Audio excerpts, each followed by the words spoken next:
I have successfully sold my flat. And oh my God, it was such an ordeal. I think after this experience, as much as I like London, I'm not so sure if I want to buy another property in the UK. The start of it was I put my flat up on the market around July 2025 because at that time I started to think about whether I want to continue to live in the UK. As much as I like living in the UK, the winter here are really harsh. And in addition to being a content creator, I also invest my own money.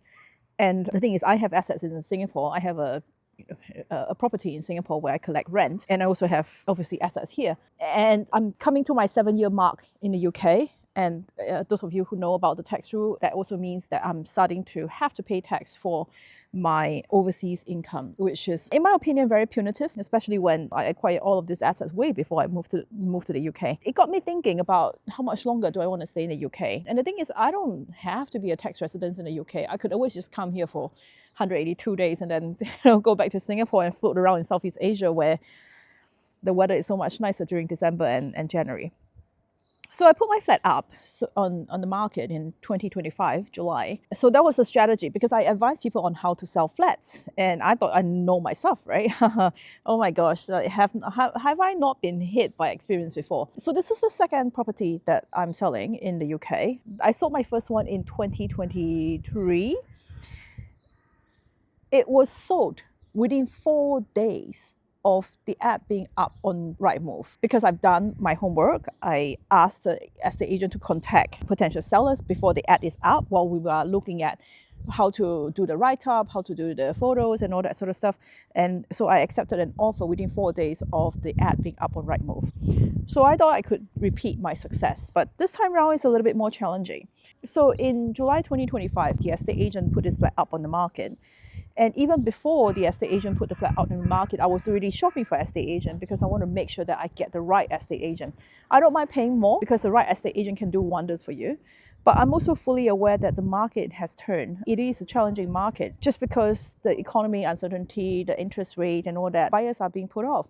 And there are quite a lot of properties in this part of town. I mean, Whitechapel, Shoreditch, because a lot of retail landlords bought them up over the past 10 years and just basically carved them out as a buy-to-let HMO type of setting.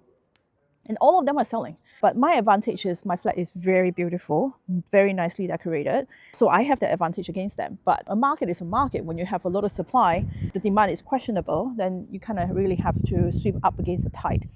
But I thought, okay, I have a strategy. Numbers-wise, I bought the flat for £500,000 in 2023.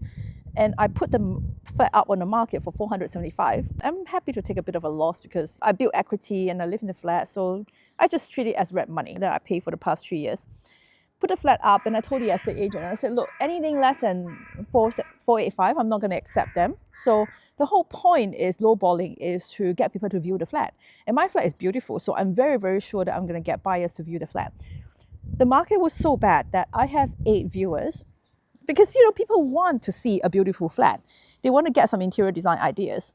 And so I have 8 viewings, but I only have 1 offer. And the offer was $490. I was quite happy with the offer. So it's a first-time home buyer. I think the lady, I can't call her lady, the woman. She's definitely Italian. I think the guy, I'm not so sure. He kind of looked like French, Italian, Algerian, Moroccan. I don't know. Both white-collar professional. The woman is a tax accountant, I think. One thing dealing with tax accountant is they go through every bloody detail, which is fine, but it got to a point where she was being unreasonable. She put in an offer, and for a long time, I wasn't even sure whether she could get a mortgage because she said, oh, this is an ex-local council. A lot of mortgage lender don't want to lend it to her.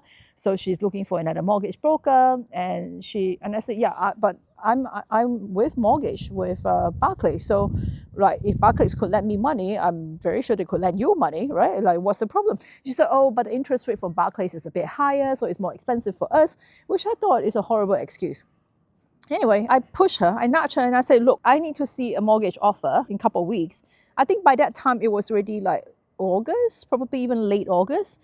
And I pushed her and I said, look, I need to see a mortgage offer. Otherwise, I'm putting this flat back up on the market because I don't want her to drag my time because I want to sell this flat ASAP. Selling a property is very stressful. And my aim, whenever I sell a property or when I advise my clients or friends to sell a property, I always want to make it ASAP. so that they get on with their life. So she was dragging me on, and then she started sending Surveyor. So the surveyor was so crap actually. The first, the first appointment, the Surveyor failed to turn up and didn't even give me a call. So I complained about it. I think that was in early August. They sent a second Surveyor. Took them like 3 weeks to arrange a second Surveyor. Second Surveyor came in and did the survey, and she said, "Oh, no, we need an additional survey." I'm like, oh, okay, fine. They said this flat might have asbestos just based on the build and the period of the flat. So they need to send in a specialist asbestos surveyor. So I'm like, okay, fine, send in the asbestos surveyor then. The asbestos surveyor came, and I was shocked. He was rude, and he wanted to, I kid you not, took a sample of the wall when it was covered by wallpaper. And I was like, so you're gonna leave a hole in my wall with a wallpaper, like, beautiful wallpaper, that you're gonna take a hole? And he's like, yeah. And I said, no, I do not allow you to do that. And he started to try to pry open a cabinet that was locked. I think the cabinet is really just for decorative purpose because it's right behind the shower. So I suspect the cabinet is really to hide all the pipes and stuff. So you don't really have to open it. And I never opened it. I tried, but it's just impossible to open. He tried to open it, and to the point where it damages the paint on the cabinet. And I had to yell at him, and I said, wait, what are you doing? And he said, yeah, I need to see what's inside. I said, no, you do not get to see what's inside because you're damaging the cabinet. So he actually chipped away some paint on the cabinet, which I'm like deeply, deeply not happy with. And I told him, and I said, no, please do not do that. And he said, yeah, but we need to check. And I said, yeah, what if the buyer decided not to buy and you left a chip on my cabinet? Who's going to pay for it? And that basically stopped him. I'll get an Uber later. Yeah, thank you so much. Yeah. So he wrote a report to say, yeah, there is asbestos in the flat.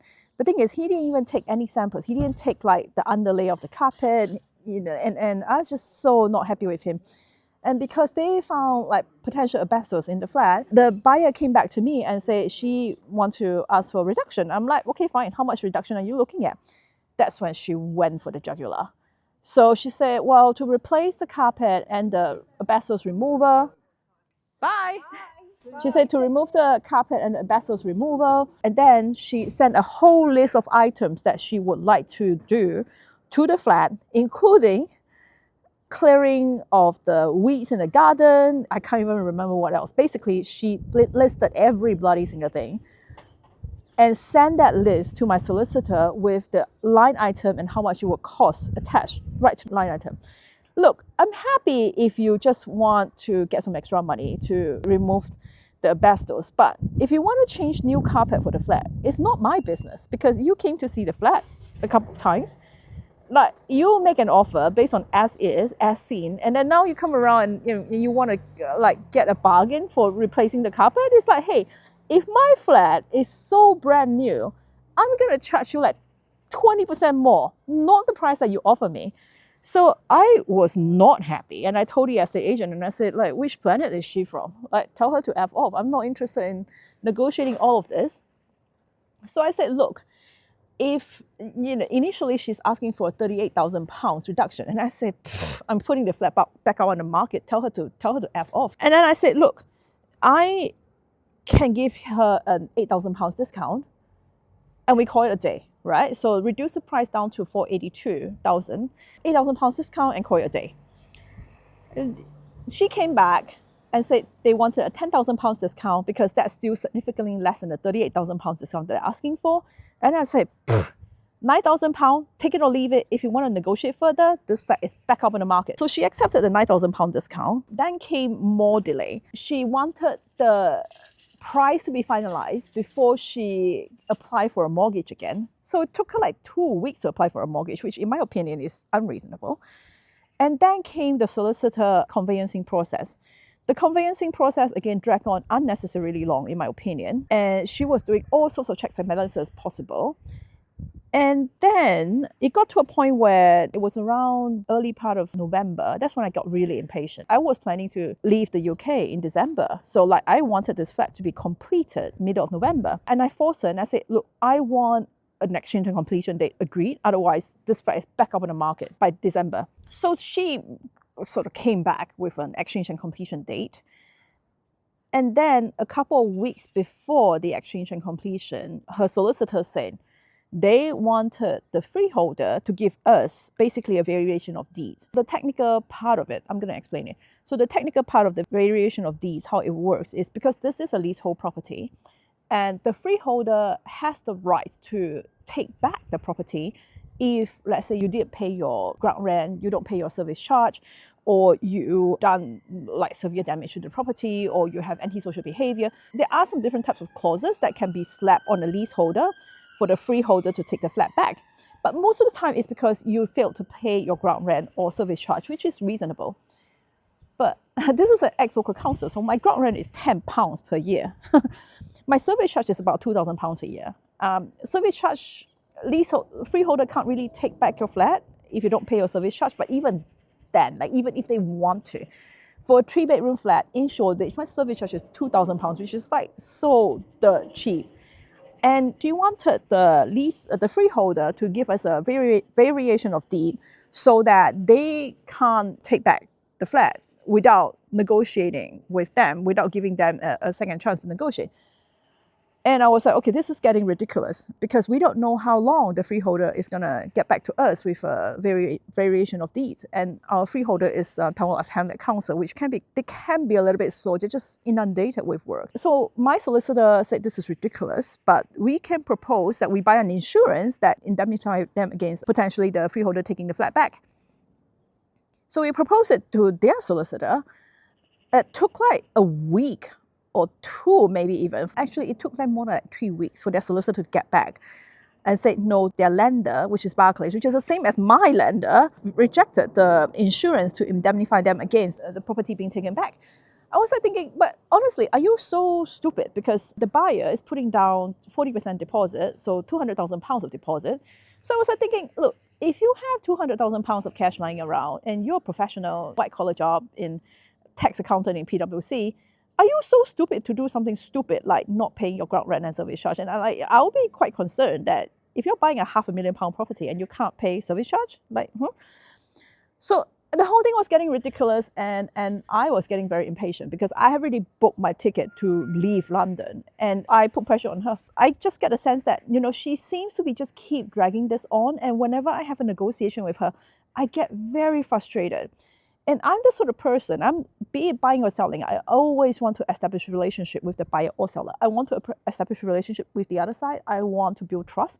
I want to build line of communication. And she wasn't doing that. And there was one time when she and her partner came around to view the flat. I was just trying to get to know her, right? Where are you from? What do you do?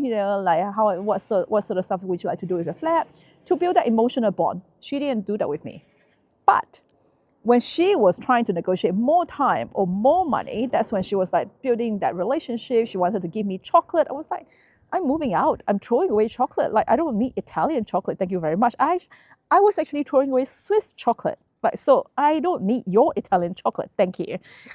So I got annoyed. I was like, I have a funny feeling about this person. So I told my solicitor and I said, look, I want to complete an exchange before the 31st of December. Right? This will give council enough time to get back to us with a variation of deed. And if we don't exchange and complete by 31st of December, I'm going to start charging them £50 per day extra for the flat. Because this is going to cover my mortgage interest rate. So that will put pressure. And she wrote back with a long email about why this flat is going to cost her a lot of money, and because she can't use the lowest interest rate mortgage lender, it's going to cost her even more money. It's going to be really hard on her, I was like, oh my God, too long, don't read. And I didn't reply her. I was like, I can't be bothered. Did not reply her. The estate agent got panicked. Actually, the estate agent wasn't even that panicky. They waited like 4 days before they called me up. They called me up, they said, would you be able to reply? And I said, yeah, I'm just really busy this week. And I told both the estate agent and the buyer that I'm super busy this week. And then that week on Friday, her solicitor wrote a letter to my solicitor and said they don't want to buy it anymore. it was like 2 weeks before I was due to fly out of London. My solicitor probably had a heart attack at that time. Poor guy. He said, I received this from your buyer solicitor. I'm like, oh, actually, I'm not even half surprised. So that's the first time I've been gazoomed, both personally and professionally. I never have anybody who gazoomed me. What a bitch. But hey, guess what? As soon as she gazoomed me, I was like, okay, I could move on. I knew that the Tower of Hamlet Council is actively buying back flats, especially flats like mine, because, well, come on, let's face it, the cost of living crisis, homelessness here, especially in Tower of Hamlet. So I knew the Tower of Hamlet Council is buying back flats, so I thought, okay, let's give it a try, because I just want to sell this flat ASAP. And with the Tower of Hamlet, it's a local council, so they're a cash buyer, and they know the property really well because they are the freeholder. And I thought, okay, let's approach them. So I reached out to them early part of December before I fly out of London. They said, yep, received my desire to sell my flat back to the council. They arranged for a survey to be done. So they came around. I was away for holiday, for almost the whole of December. When I came back in January, a surveyor came on I still remember, 19th of January. They did a survey and then made an offer within a couple of weeks.